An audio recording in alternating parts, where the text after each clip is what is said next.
Hey Tony, talking of position washing going into an event, Kiwi dollar, RBNZ tomorrow, what are we likely to see?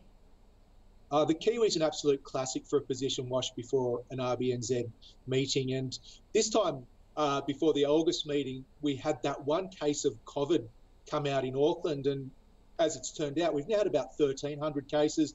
And New Zealand, or specifically Auckland's now been in lockdown for about 7 or 8 weeks. But the Kiwis not really liked it. It's unwound a lot of the.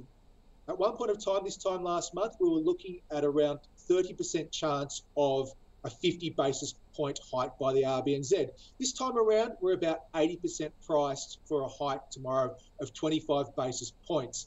They're very uncertain with regards to COVID. There's still around 20, 30, 40 cases each day in New Zealand, but the government there has pivoted from that elimination of COVID to one where they're looking at the higher vaccination rate, and they're actually starting to phase in a reopening, much like we're doing here in New Zealand. In fact, the first stage of that is actually tonight in Auckland. So good news there. However, the Kiwi, it's been a big unwind, as we mentioned, into this RBNZ rate hike decision, which I think is coming tomorrow. They will also signal that there's going to be another rate hike before the end of the year.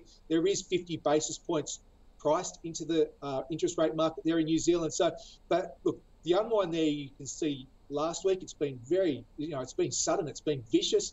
And as I said, it's very much well symptomatic of this market before an RBNZ meeting that you get this big position unwind. It's probably the right position that these traders had on, but unfortunately many of them have lost that position, and it's now whether you're keen to get back in.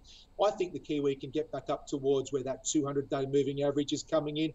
And also that trend channel resistance sitting around 71.10, that seems to be the first point of upside objective, if you like. And above there, if it could get above 71.10, I think that would confirm that the correction from that February 74.65 high is actually complete. We're now going into, I think, 7 months of that correction. I'd love to see that correction end. I think that would probably, like many traders would, because it would signify that we've seen an end of this choppy range trading in the Kiwi. But we need to see it get above 71.10 to confirm that.